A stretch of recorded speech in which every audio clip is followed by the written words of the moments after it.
5:30. I'll call the meeting to order. All rise for the Pledge of Allegiance.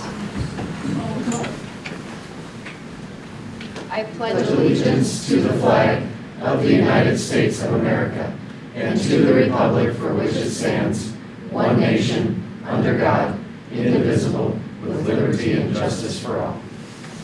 Roll call. Mirbo. Here. Clark. Here.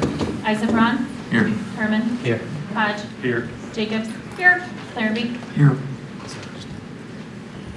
Okay, so need a motion to approve the agenda. So moved. Second. Any discussion on that? All in favor say aye. Aye. Opposed? Motion carries. Next, any conflicts of interest to declare? Yes. No, seeing none, we'll move on to consent agenda. Move to approve. Second. Any discussion? Okay, all in favor say aye. Aye. Opposed? Motion carries. Items from the visitors. We have the 2020 Leadership Spearfish class here to present their class project ideas. So I believe Megan is in charge.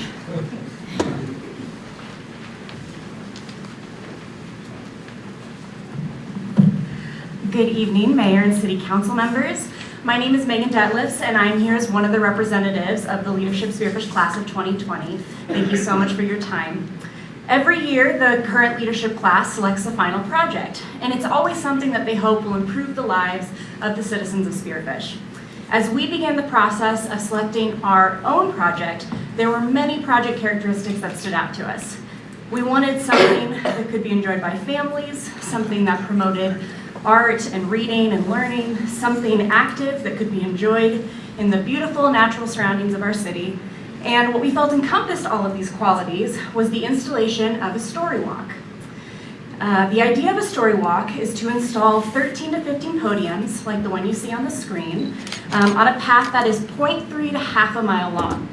Each of these podiums will hold a single page of a children's book, as well as a small physical activity of some kind.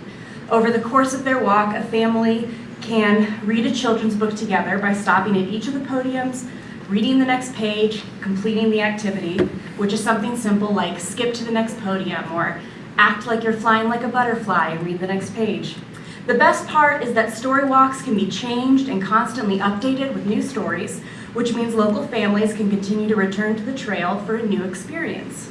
Story walks have been installed in communities across all 50 states and in 12 countries, and we're excited to have the opportunity to bring a story walk to Spearfish and believe it'll promote activity, literacy, and family time within our community. Now that I've explained the basic vision of our project, I would like to pass the mic over to my fellow Leadership Spearfish classmate, Brett. He's going to go into a few more details about the logistics of the project. Thank you. So we've worked with Tyler and Rex with the Parks and Rec Department to identify where we think the best place would be for this. And between Jorgensen Park and Evans Park, is right about that half-mile length, and hoping to put it in that area. We have met with Tanya to discuss any floodplain issues in that, and there are no current issues that we see there. We've met with Amber in the library for them to hopefully continue on the project as our class graduates and moves on, and the library and hopefully the friends of the library would be involved in replacing and changing out the stories on a maybe quarterly time frame and things like that. We're in the process of working with the high school to be the ones that possibly build the podiums that you see there. We're also looking at and hopefully going to work with local organizations and businesses to support the purchase of those podiums and spacing, and have a name plaque on there that this podium is brought to you by whomever. And then lastly, we're hoping to have the project done by the end of May, weather permitting. So with that, I think we'd open it up to questions and answer any questions you might have. What's your overall budget, do you think? We're not sure on that yet. We're working with the high school hopefully on what it would cost to build something similar to that. Okay. So we really have no idea yet on the budget. Okay. What questions do you have? If the high school is not able to build these, can you purchase these somewhere? I would just have maybe some questions on what the craftsmanship would look like. Yes, you can just purchase them outright as well. We were hoping to incorporate some local businesses before we went to that route. Thank you. Questions? Just to Yes. add to that a little bit, I'm Tyler Hemmingson. I figured we'd get a few questions about the how, especially because there are a few contingencies, so it'll be a little bit of an agile project plan. So I think something important to know, we have 3 different committees.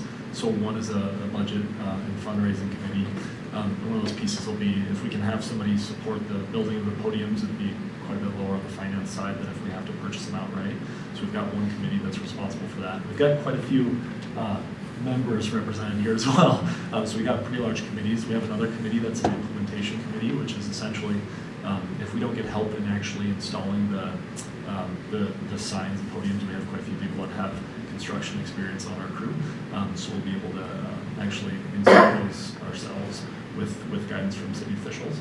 And we have another committee that's the book committee, and they'll be appropriating how we're going to designate which books would go on which podium, and the timelines and those pieces that Brett mentioned earlier. So we've got some committees that are able to kind of adjust as needed to kind of the requirements of the project as we move along, if that's helpful. So, thanks. Very good, thank you. One other question I have, and you've probably already talked about it, but how far off of the path will it be so that someone, little kid, or maybe even me, doesn't run into them with my bike? We did work with Rex and Tyler on that, and it would kind of just depend on the exact location, but they are required to be a certain distance Okay. off the path for that exact reason. For people like me? Yep. Yeah. Any other questions? Okay, and so do you need an approval for this class project today? Is that what we're looking for, or is that? Yes, Mayor, if I may, Matt? I think the decision in front of the council is, do you support the location? And if so, do you support the project? Would you direct staff to move forward and work collaboratively with the leadership group to bring this project to fruition? Okay, so we're looking at location and project. I move to approve. I'll second it. Okay, any further discussion? All in favor say aye. Aye. And opposed, motion carries. Good Thank luck, you. guys, keep us posted. Thank you. And next, under city administration, we're looking at Dream Design International, Inc. as the chosen firm for the Workforce Housing Development Housing Project. Authorize staff to negotiate the terms of a development agreement with Dream Design for the council's future consideration. So we do have a bit of a presentation. Mike, do you want to add anything before? Thank you, Mayor. Dream Designs, a committee that was appointed by Mayor Vogt, came together and ultimately recommended Dream Designs for 3 primary reasons. One was the number of homes that they plan to build in the category that is deemed affordable, which under 225,000. When we look at comparables on the market today, the market's really providing solutions that are in that 260 to 270 range in terms of buying a lot, constructing a home without incenting it. So we think those are out there. Dream Design's proposal really stood out by the number of homes they're committing to in the range that's not being served, 225,000 and under. Over 75% of their project would be in that range. They also offered us significantly more in purchase price per lot. The proposals ranged anywhere from 0 to 20,000 per lot. So that's anywhere from $0 to the city to $3 million to the city in terms of money coming back in for the project. The third item that really stood out is the number of homes brought to market. Dream Design's almost double the homes brought to market. They've committed to 38 homes per year in the first year, and then market analysis thereafter, but they're capable of bringing a significant number of homes to market. The fourth item is their history. They have, as they will tell you here shortly, constructed over 6,000 homes in Rapid City. They've participated in over 20 TIFs and added $900 million of valuation to Rapid City. So this certainly isn't their first rodeo, so to speak. So for those reasons and others, the committee ultimately recommended Dream Designs for your consideration. Very good. And then, Hani or Kyle, would you like to come up and kind of introduce yourself and tell us a little bit? Good evening, Mayor and council members. Sorry, I have a little cold, but my name is Hani Shafki, president of Dream Design. I have my colleague, Vice President Kyle Taylor, and he'll be covering any details, more details that I missed on the project. But Dream Design, we just celebrated our 20th anniversary in business in Rapid City. My previous history, I was I graduated from the School of Mines. I taught there for 4 years. Then I was one of the city engineers for about 8 years, and we started Dream Design 20 years ago. And since then, the green on the map is basically projects that we were partners in, either as an engineer or a developer or partner, investor type deal in or and around Rapid City. We stretched from Fox Elder and actually did some work in Gillette and Sturgis, and we've done some overseas work. Some of the ideas and the goals and the mission statement for our company is not really just doing projects, it's serving communities. So we analyze the social and economic structure of the community, and we work with the stakeholders within the community to really deliver the products that complement what is needed within the community. Our goal is to add to the community value and not really take away from the local efforts that are being done within the community. Some of our projects, in more details, we have Johnson Ranch. This is a 50-acre development at the intersection of St. Pat and Highway 44 and Outbear Road. And this is 50 acres that we purchased, and we started this project about 2.5 years ago. And currently we have about 80 homes. Less than the highest priced home in that subdivision was $192,000, and it included 1,100 square feet with a finished basement. On this project, we partnered with the Rural America Initiative, and they built a school for Native American kids, as a Head Start program on about 8.5 acres. We are about to start construction on the Abbott House, which is another community effort to help some of the kids who need some help. Of course, we don't do just affordable. This includes also general commercial property within the subdivision. So it's a mixed use with a neighborhood park built within the heart of the subdivision. It's a small green spot in the middle. Next door to it, we have actually, just up the hill is Diamond Ridge. We have about 120 apartments that are going to be built. They're just going through the approval process. That would be affordable apartments. We sold the property to a developer who would be doing that. Next door to those apartments in the brown, we have actually since January built another, done 30 homes that are, the highest price is $220,000, and they start at $170,000. Right to the top of those, we're doing 26 by May, and then we're adding another 30 before the end of 2020. Hopefully by 2021, we'll have close to about 130 homes that are less than $220,000. This location has got really beautiful views of the city, but despite of that, we want to really maintain the price range as far as that goes. You're familiar with Menard. We have about 700 acres. We just we're in the process of finishing $3.5 million worth of infrastructure in that area behind Menard. You'll see some scrapers in the top. We are actually leveling it out.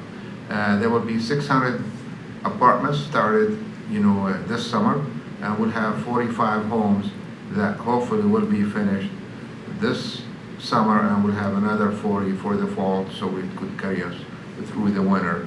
And this 700 acres, it will house between apartments and residential and single-family lots about roughly 7,500 people. So we're working with the school district to build a school in the middle of it, where we're donating most of the land to the school, and then we'll see what kind of space they need. It's approximately 40 acres for a middle and an elementary school. The goal in this subdivision is to incorporate not only the workforce housing, which is, around the 250 or less in Rapid City, but also to incorporate some homes at the $90,000 level, in which we're working with city staff to draft new ordinances to really make smaller homes for smaller lots. I always tell people in Rapid City, that we have some of the best professionals that are serving our community, doctors, lawyers, and accountants and engineers that have grown up in houses in Robbinsdale that are no larger than 600 square feet. Not everybody can afford a $200,000 home, but within Rapid City, there are a few people that cannot really afford that. So we're looking at reducing the cost. We're working with the city staff to do that. We're not really coming up with the ideas ourselves, so we should not get the credit by ourselves. The city staff are working with us to come up with those solutions. This is another project, coming up is an apartment project for affordable apartments. It's downtown Rapid City at the intersection of Kansas City Street and East Boulevard. We're hoping to provide some affordability to the downtown and bring in some people, young professionals, to live downtown. This rent will range from about $695 to about $895 an apartment. And this is the Orchard Meadows, which is across the street from Johnson Ranch. These homes range from $250,000 to $500,000. We have put in a green space, which most of it is in the floodplain, and we incorporated a walking trail about 1.5 miles around the subdivision, which attracted workforce, not only workforce housing, but also workforce development. We actually are building a building 28,000 square feet, soon to be expanded to a little over 40,000 for Signify Health, which is a company out of Dallas that would have 450, professionals working in the healthcare business. And we also built another building, 20,000 square feet, for the Tribal Health Board, which houses the health board for 10 tribes in most of Midwestern states, Iowa, Nebraska, and Minnesota, and North Dakota, and South Dakota. This is, and we also do high-end homes, but our goal is not to come to Spearfish to do those. Our goal is to serve the community and fulfill some of the needs that exist within the community. Our last project is actually this one. I forgot about this. This is the water slide. We do a lot of commercial. We took the water slide out and partnered with some partners, and we're actually basically sold out of that one. So we moved across the street. Power and Light is the building on just to give you an idea of the size of these projects, is the bottom of the left-hand corner of that white building is Power and Light. So the rest of the stuff is the stuff that we're doing. The last project is, we called it the Scotland Hills. It's high-end homes, that will be lots that are minimum size of 1 acre. The goal there is to partner with the hospital to really provide housing for some of the medical staff or the caregivers that come to the hospital, because this is less than half a mile from the hospital. That concludes what we're doing. As far as this project, we're looking to really partner with the city to fulfill a need. And hopefully,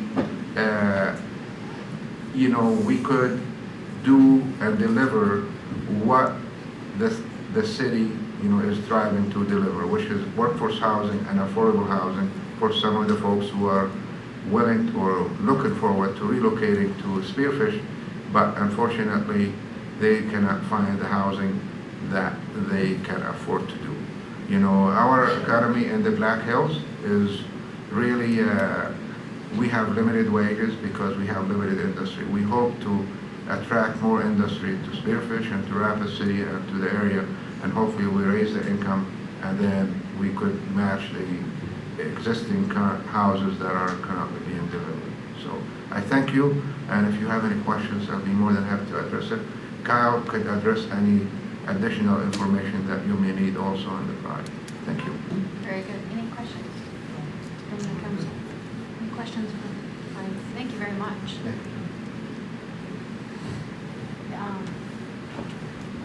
Well, I guess we're looking for a motion. Yeah, I move to approve city staff to move forward with Dream Designs to develop the agreement. Second. Any discussion? I have a couple of questions for Mike, if that's okay. Yes. Well, first off, just since it's public now that you are choosing to go with this firm, I'm going to assume that a couple of things that I've read in the past few days are okay to talk about now. Mayor? Yes. We spoke with Dream Designs, and they're comfortable talking about the parameters of their proposal in a public meeting. That's correct. So a couple of things in I know that Marty has something, but my first point would be on what I really find challenging is the housing authority aspect of it. And specifically, we could look at it in three ways. And one is that the idea that a homeowner has to maintain the property, has to keep the home for 10 years, and that if they choose to sell within that time, they're limited to a 2% increase in property value. That is, first of all, really troubling to me as far as not letting somebody get that income, but then also it's a hindrance to the rest of the town as far as if they want to maybe move closer into town. From the opposite end of it, it's troubling to me that, you know, I'm 53, I think all of us have lived through many home price corrections, and the idea that we're going to guarantee somebody a 2% annual price increase over 10 years, I struggle more with that from a stewardship of our town.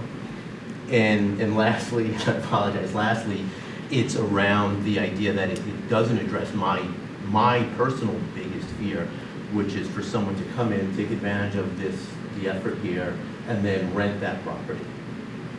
So, thank you. I can speak to that, Sure. because those are the same conversations that we have had and actually have had with Honey, that that's part of what this development agreement will be, is hashing that out, because that is not set in stone. The housing authority is not set in stone in any way, because we've had those conversations like, well, is that more regulation? Is 10 years right? Is 3 years right? And are there income levels that have first access? Right. And at what point, and what, can some of them be rentals? Can none be rentals? But that is, I hear your concerns and I agree with them. And that is some of the things that will be worked out in the development agreement. So as proposed, most of the parameters in the proposal will be there, but this one will be hashed out. And they know it's going to be hashed out. We talked even today about a few other ideas and options, but Mike, did you want to speak anything else to that? I don't think so, Mayor. Very well said. The action tonight is to simply show support for the project and show support for Dream Designs. We will negotiate the legal relationship between the city and the project in the next coming weeks, and that will come back to you for final consideration. And there will be parameters in that development agreement that govern the exact things that you spoke about tonight. Right. And any comments or concerns that we will take into account for sure. If I could just, Yes. I guess my issue is that we're moving forward. To me, that's a huge caveat, right? So that financially, that's a key component of their strategy. It's protective, and I get it, but we're starting, as far as I'm concerned, we're starting from a position of negotiation where we're hamstrung. We're not in the middle and then moving left or right. We have a lot of ground to make up as far as I'm concerned. I really find this. Ground to make up in what way? It's harmful. If the economy keeps moving along the way it is, it's harmful to homeowners, purchasers. If we do find a price correction, it's harmful to the city, where the city could easily be on the hook for depressed property that we have to give the agreed to price for. And the only people that are safe, no offense, is the developer, who doesn't see any retraction. So I don't like that being in here at all as a starting point. I think it's a true issue. Well, it's in the proposal that those things, the agreement will come forward. Anything that? Yes, Mayor. Yeah. I would add to that provision, the 10-year 2%, is not in the development agreement at all. So it's not as if we're starting and saying, well, we'd be okay with 8 years and 1.75%. It isn't in the development agreement at all. So that's really where the rubber meets the road, so to speak, in our negotiations with Dream Designs in the next 3 to 4 weeks. And they've been very receptive to any sort of revision to the proposal that is amenable to the city.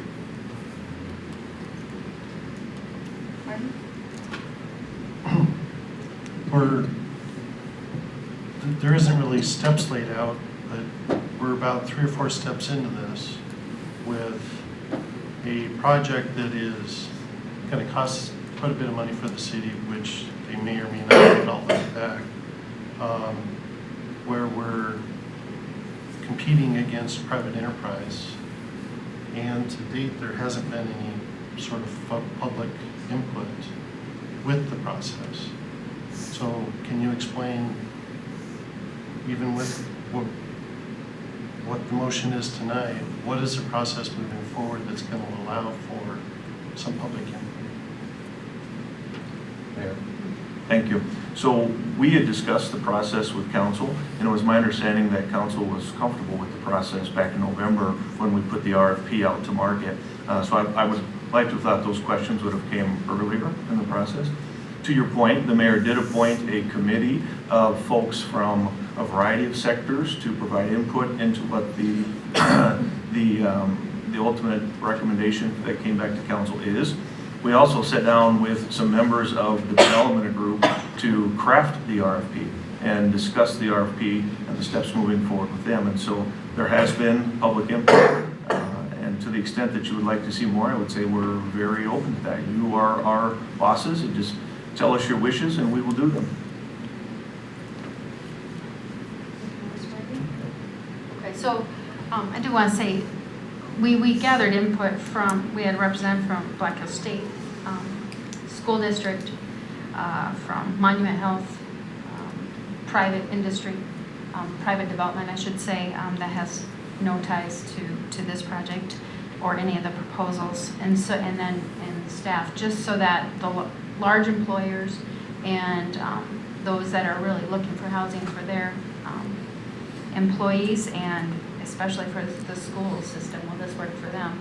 And there was massive support in this, and going forward with the location and with the agreement going forward with this proposal. So we did have some public input prior to this. Anything else? Nobody else. I have one more thing to bring up. You mentioned the location. As Mike knows, I've always had an issue with that location, and I feel like it's jumping way too far out.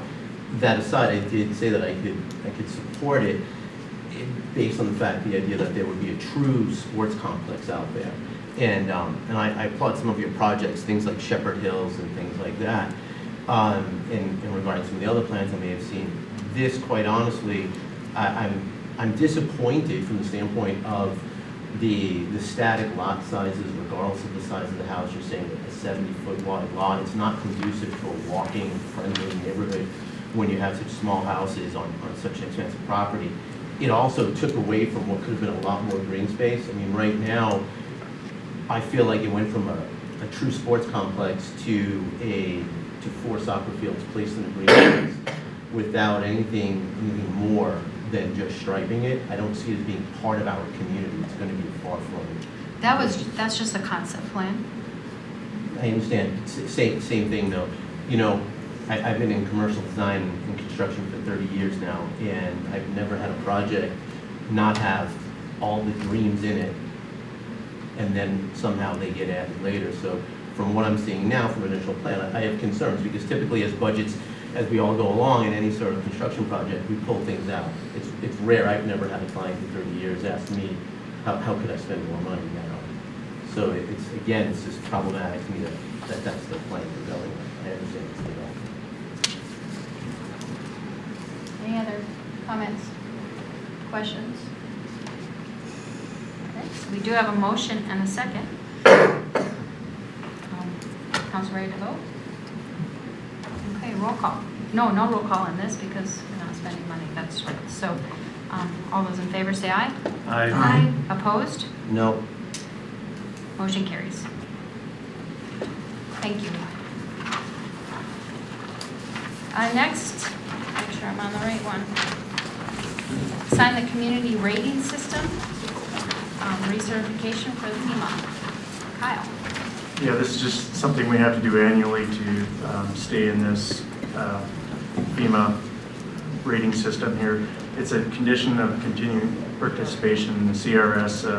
The city of Spearfish is required to recertify and maintain our current classification of a Class 9 which currently offers a 5% savings on insurance premiums for all of our residents with floodplain insurance, so. Approved. Move to approve. Second. And any discussion? All in favor, say aye. Aye. Opposed? Motion carries. Thanks, Scott. Under Finance, approve the revised intergovernmental contract with South Dakota Public Assurance Alliance. Michelle? This contract revision changes some language in the contract to make it more gender neutral. And then there's one other change that the member, which would be us as a city, can only sponsor one person from the board. Okay. The rest of the contract remains the same. Move to approve. Second. Any discussion? All in favor, say aye. Aye. Opposed? Motion carries. Now we're going to start some public hearings. First is to consider an application from Kelly Gold with 2 Broke Girls for an on-off sale wine license located at 605 Main. Is there anyone that signed up? Okay. So I will open the public hearing. No one has signed up to speak, and so I will close the public hearing. Is there a motion? So moved. Second. Any discussion? All in favor, say aye. Aye. Opposed? Motion carries.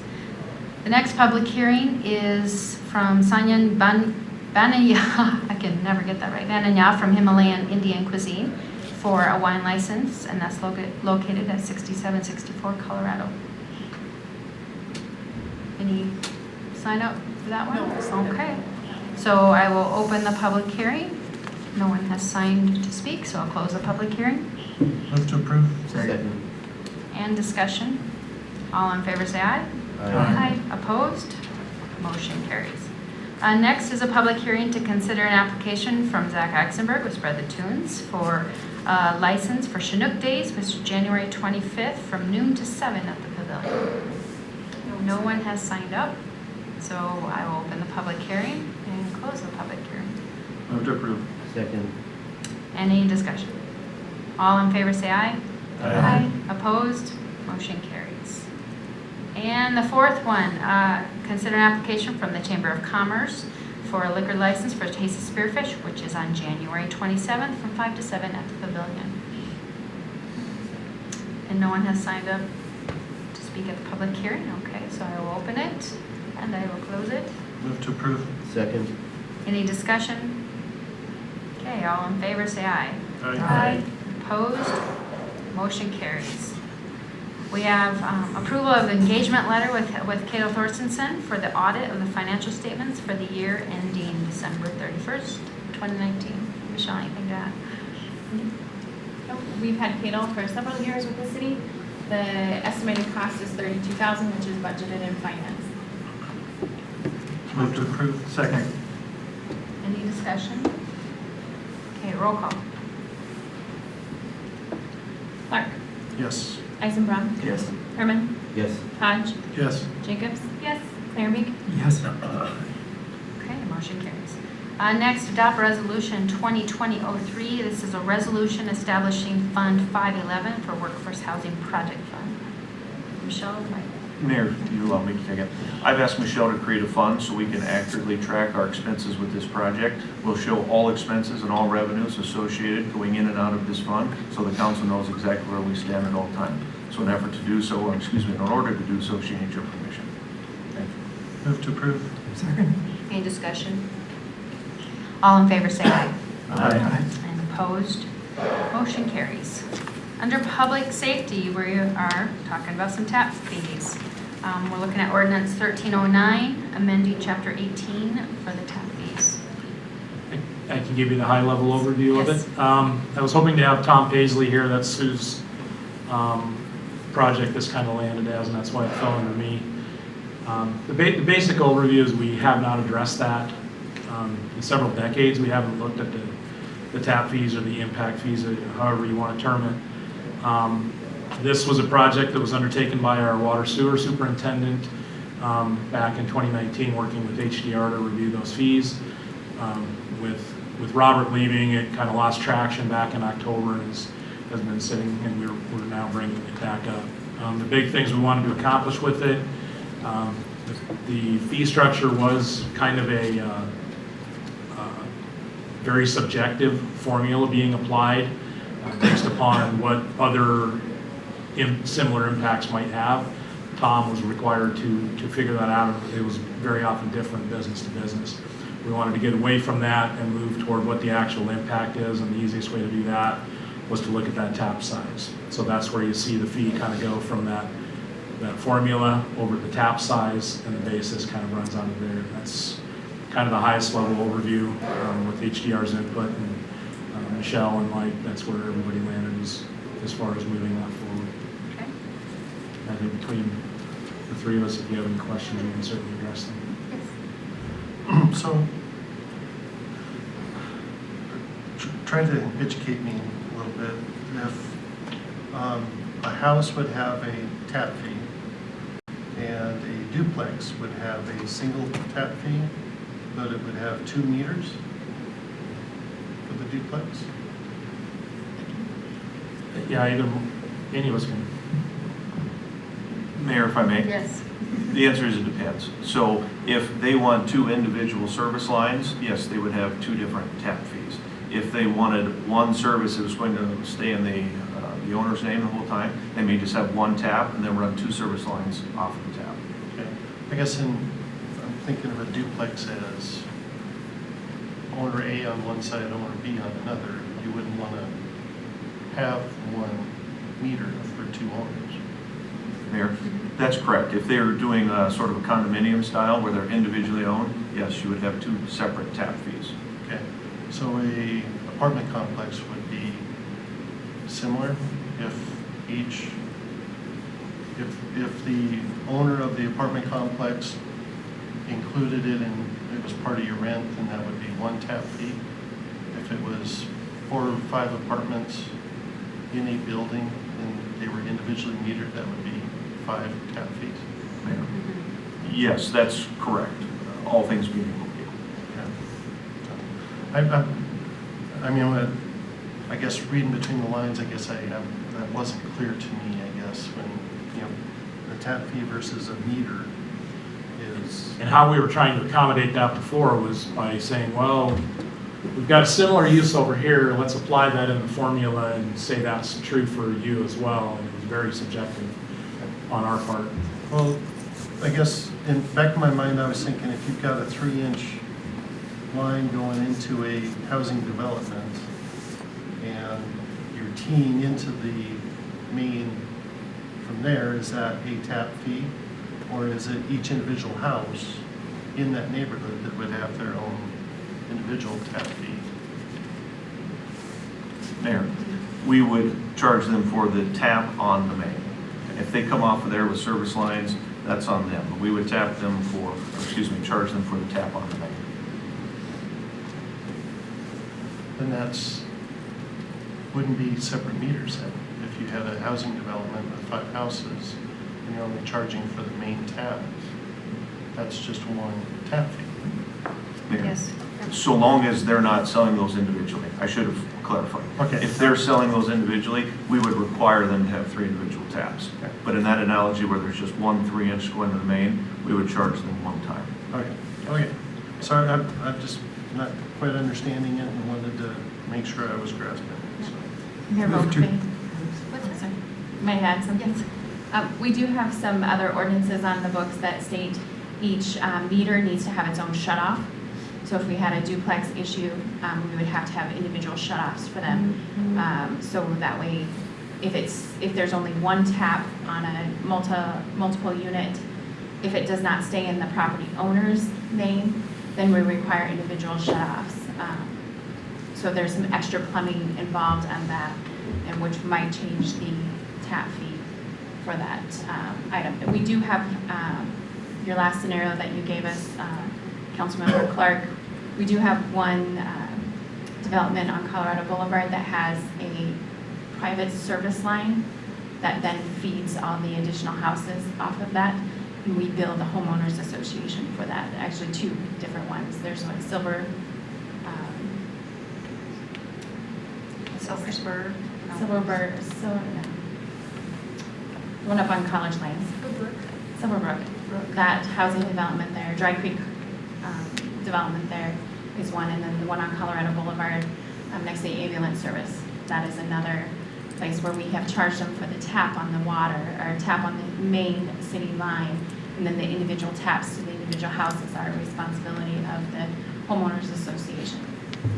Let me ask one more question then. Between the sewer line and the water line size, is that based on square footage of the home or the commercial property, or is it based on number of bathrooms? How is that determined? Mayor? Yes, is the answer. The code dictates square footage, number of bathrooms. Use is another factor. So a granite cutting shop, even with a similar square footage to a real estate firm, is going to have a much larger tap than that real estate firm. So use, square footage, occupancy, et cetera. Thank you for indulging me. I move to approve ordinance 1309. Thank you. Second. Okay, any further discussion? All in favor say aye. Aye. Opposed? Motion carries. Okay, so then we're going to adopt resolution 2020-02, if you would like. Move to approve. Second. Any discussion on that? All in favor say aye. Aye. Opposed? Motion carries. Oh, number 3, adopt the tap fee policy. Anything to add to that, Michelle? Nope, this tap fee policy. I'm is- sorry. I don't want to take the thunder away from Pat. I guess that's yours. No, and literally, that's just kind of to layman's terms explain or demystify some of what we were talking about, Sure. put it into policy terms that everybody can see. Okay. Move to approve tap fee policy. Second. Okay, any discussion? All in favor say aye. Aye. Opposed? Motion carries. Next, accept the quote for 20 tablet mobile data terminals and related accessories from Bright at the cost of $56,942. We've, with your permission, Chief Jacobs and I can take this. We've covered this for a couple of times from budget to committee. I'll be brief. It's basically the machines we issue to our officers that they use both in the office and in the car. They dock it in the office and work there. They're able to take it in the car, dock it there, do work there, so they don't have to return to the office. We started that as a system about 7 years ago. We went probably a year too long into trying to get more years out of these machines, and they're rapidly failing us now in year 7 here. So this is a project that's very timely for us to get those machines replaced and keep the officers working on the same exact system we have. This was a budgeted item? It was, yes. And actually, I think we're somewhere around 14,000 under.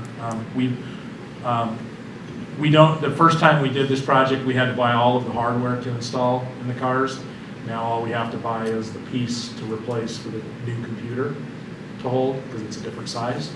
And we're foregoing an extended warranty on it that we found that in the first 7 years, we did not even come close to meeting that warranty with the amount of warranty work we have done on machines. So we're just going to skip that, and that brought our cost way down from what we thought. Move to approve. Second. Any discussion? Okay, roll call. Clark, Yes. Eisenbrown, Yes. Herman, Yes. Hodge, Yes. Jacobs. Yes. Claire Meek. Yes. Okay, next is the position description for public safety records manager, authorized to recruit to fill. And I can take that with your permission. This is basically a records manager position that's going to serve all of public safety, primarily police and fire. One of the things that I would like to point out is a few months back when we lost our administrative assistant in the fire department, we did not refill that position. We instead tasked the police department administrative assistant with serving with all of public safety, knowing this was budgeted and coming. So it's actually a position neutral move for us. There might be a little bit of change in dollars because this one does have a little bit more responsibility than that administrative assistant the fire department did. But number of positions wise, it's a fairly neutral move. We've got the job description spun up and are ready to move forward in this budget year to get it filled and working. Okay, Move to approve. Second. Any discussion? Okay, all in favor say aye. Aye. Opposed? Motion carries. Thank you. Thank you. Under Public Works, authorize city staff to sell 2 dump trucks to the city of Bellflouche for $25,000. Mayor, I can take that. Public Works Department is asked to surplus these 2 trucks. They're the older 2 trucks in our fleet with the CDL requirements now that you have to have a manual transmission endorsement, and our inability to hire folks that seem to be able to operate manual transmissions. We are asking your permission to surplus these as we start to phase these in with automatic transmission trucks so we can use for snow plowing. Move to approve. Second. Any discussion? All in favor say aye. Aye. Opposed? Motion carries. Thank you. And then surplus the attached list to be auctioned, destroyed, salvaged, sold as scrap, traded in, transferred to another government agency, or sold by sealed bid. Go ahead. Mayor, pretty self-explanatory. We're updating our surplus property. We're going to move back toward a public auction format where we hold these items and then work cooperatively with the college, the county, the state, et cetera, to hold a public auction and surplus items that are no longer of use to the city. In accordance with South Dakota state law, we have to have real property owners appointed to appraise items that we choose not to take to public auction. So this solidifies that list and lets us move forward with our surplus Okay. process. Move to approve. Second. Any discussion? All in favor say aye. Aye. Opposed? Motion carries. Next, approve the interim bill list dated January 13th. Michelle, anything to add to that? No, we just had our bond payment that came due before the next council meeting, so we sent that out for your approval for payment. Okay. Move to approve. Second.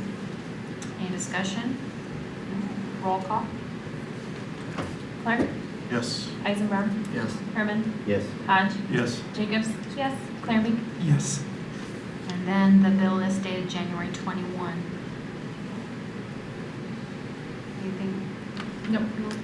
Move to approve. Second. And discussion on that? Okay, roll call. Clark, Yes. Eisenbrown, Yes. Herman, Yes. Hodge, Yes. Jacobs. Yes. Clarenbeek. Yes. Okay, mayor and council items. Any items to discuss? Yes. I think I just wanted to take a second to thank Mike and the rest of the staff and everybody that was involved, Mayor accordingly, with the this workforce housing project. In conjunction with the sports fields, I feel it's going to be a great project for the city of Spearfish, and I think it's going to be a great addition to the community to help to continue to attract people to it. So I just wanted to publicly thank everybody for that and look forward to stuff moving forward. Very good. A lot of work has gone in. Any other items from the council? Okay, so I have a couple things I just want to make note of. The SEDC annual meeting is Thursday night out at the Holiday Inn, and with a mixer to follow. And then Small Business Revolution, tonight's the last night to vote. We have 2.5 hours left to vote for the final day, and there will be a, did Melissa leave? Is she hiding? There will be a, at the high school, there will be an announcement party on next 28th, right? Tuesday the 28th at 5:30. So I want to invite you all to be there, expectant, I guess. And then Dr. Nichols, President Nichols, they're not doing a whole inauguration ceremony, but there will be a time for that, and that will be the night of our next meeting on the 3rd, I believe. And so I am speaking at that, and so I may have to have a president of council take that. So I just wanted to give you a heads up on that. And anything else? Council? Before I move on? Okay. Nothing additional there. Thank you. Okay, nothing to add. Tyler? Just one item. Rex applied for a grant through the South Dakota Department of Resource Conservation and Forestry. We just got notice that we got another grant awarded for $5,000. We'll be using that to hire interns from Black Hills State to do a full tree inventory for us as part of our Emerald Ash Borer Action Plan. So we're going to spin up a job description and hopefully get some interns hired to conduct that inventory for us all summer. So Very good. Give them great experience. another grant and free money, and just a good partnership with Black Hill State again, and we need to get that inventory done to see what we're working with, so. Sure. Very good, thank you. Ashley? Michelle? Dusty's at the happiest place on earth, I believe, isn't he? With his little ones, so Chief, Pat? Don't know what Just to want to call tell you that all 4 of my kids know how to drive a manual transmission. I don't have anything. Thank you, appreciate that. Just a quick thank you for the continued support that you guys give our employees. These computers are badly needed, so thank you. Yeah, very good, thank you. Oh, I guess time for public comment. So if anyone would like to come and speak, please go to a podium and state your name for the record. I thought we were going to have somebody else for a second. I thought she was racing you for it, I really did. My name is John Dale, I live at 239 West Jackson. Hello, Mayor, Council, staff, and folks who stayed around till the end of the meeting. Congratulations, good job. Councilman Herman, thanks for standing up for free market ideals regarding the workforce development project. As the ideas are kind of gelling in my mind, it seems like the housing authority requirements are going to dictate the terms of the development, designs, and operations. So maybe the cart is a little before the horse on that. So I tend to agree with your analysis there. So thank you, I appreciate that. So let's see, I wanted to let everyone know about plainstribune.com. That's a technology and broadcast project that I'm working on. It's the tip of the iceberg, really, for a technology inventory portfolio of intellectual property under there that has the DNA for a information systems economy that I have been trying to build for 9 years now. Started emailing the Board of Regents before I moved to Spearfish about the project, and been in contact with economic development. Haven't had any interest in creating a programming type economy, even though it's a very attractive option that would solve some of the problems we have here at Spearfish, I think. So I'd like to invite you there with a caveat. There's adult language, there's analysis and opinion, controversial ideas, and so it might make you uncomfortable, but at the same time, I think it's a valuable resource, and I do my best as someone who doesn't have a degree in broadcasting to present ideas there that I think will be helpful for people to be thinking about. And I've covered the housing authority issue on the program. Lastly, I would love to have feedback, hate mail, and interview referrals so far. I've interviewed Jim Thompson, John McAfee, Leo Zagami, Jamie Lynn, Max Hay, and others. So if you'd like to come on the program or have a public service announcement of any kind, I'm happy to help get the word out to our thousands of listeners. Thank you. Thank you, John.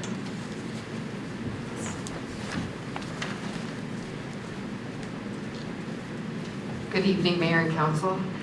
Misty Caldwell with Visit Spearfish. Wanted to take a quick moment to thank everyone for the city's support of the upcoming 605 Black Hills Classic that's coming up in September.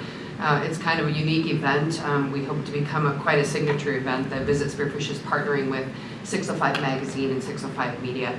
They do the inaugural event of this type is in Sioux Falls and has tremendous traction.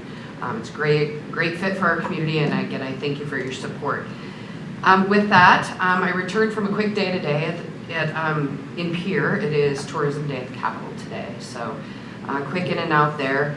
Again, on behalf of Visit Spearfish and the hospitality and tourism industry, we appreciate the city's support of that industry. Travel activity in South Dakota in 2018 generated $298 million in state and local taxes.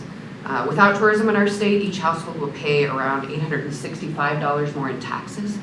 This Thursday, this is 2018 numbers, this Thursday at the tourism conference, they'll announce the new numbers. So again, we appreciate your support, and door is always open. I invite and encourage council members to please come in, make yourself familiar with Visit Spearfish, as we'd like to get familiar with you, and let us know if there's anything we can be doing better.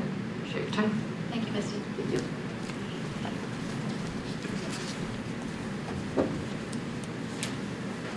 Joe Jorgensen. In reference to the affordable housing, one of the key points that was made was the price range of the houses that were to be built. And I provided the city with a bunch of statistics from the multiple listing service that shows the number of new constructed houses that are sold in the various price ranges. And there isn't anything that is built, new construction, that is sold below $225,000. Most of them are in the range of $250,000, $260,000, $270,000. There are some of those being built. So I thought that was an interesting statistic as everybody was going through the project. I have those here with me too. Okay. I have some concerns about your tap fee resolution that you just passed. The first tap fee I think I paid was $300. Then it went to $500, and then you haven't raised it for a long period of time. So I know it's quite time for you to make that raise. But for residential housing, prices constantly go up. So now you're going to add $500 every year for the next 4 or 5 years to the cost of a house. I'm just a little concerned about that's an awful big raise over a short period of time when we went so long without a raise. And especially now with the affordable housing, is that going to be added to each one of those houses? Also, the commercial rate.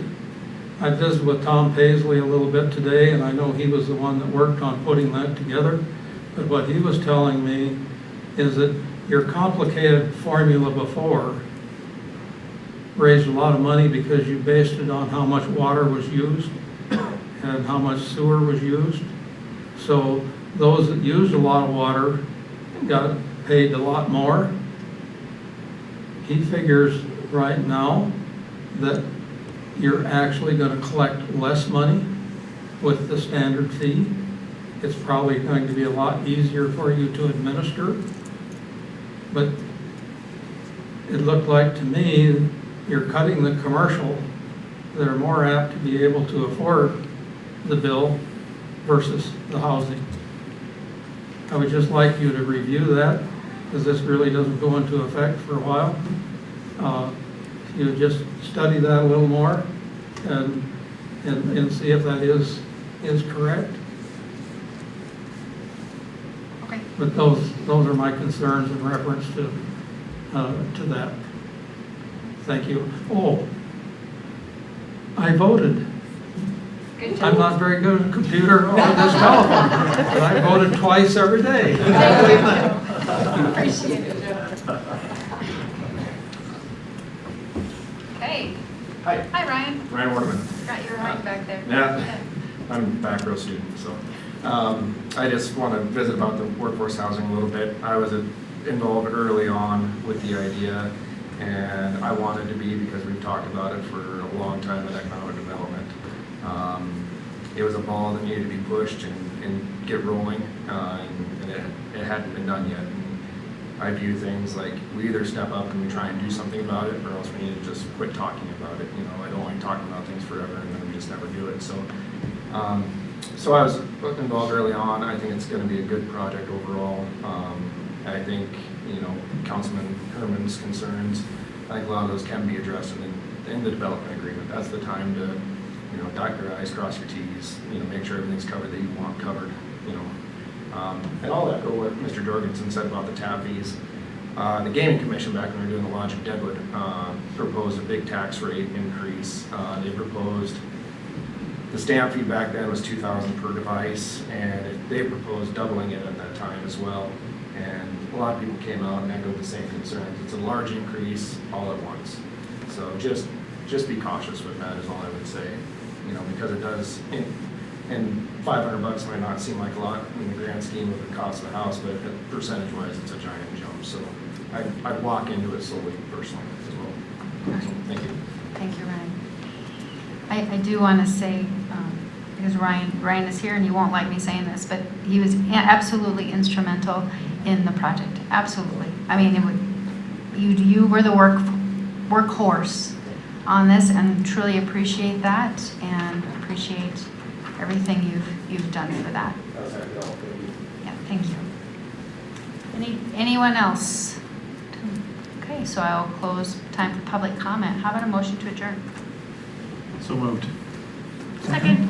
Any discussion on that? No. All in favor, say aye. Aye. We're adjourned.